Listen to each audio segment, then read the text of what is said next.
Точно вчера разправях, че имаме приятел да живее при нас и той приятел вече реши да се тръгва. Кое е най-трудното нещо да живееш в Англия? Най-трудното... Най-трудното може би твиш си далеч от роднините. Най-вече. И трудното, най-трудното при мен беше, че съм сам. Като остана сам и реших да не остана сам. По-добре. Колко време изкара в Англия? 3 месеца и половина почти. Кое ти беше най-хубавото да... Кое е хубаво нещо за живот в Англия?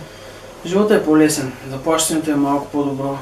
Нямаш толкова много притеснения, като в България, за чуеш къде да вземеш пари, за всяко нещо. Това е по-лесното. Ама ако си с някой имаш опора, не е сам. Били се пробвал отново в чужбина някъде? Да, като се намеря женичка, може би. Той си до там опираме, че трябва жена цялата ситуация. И си в крайна сметка. Пътувайте, радвайте се и това е.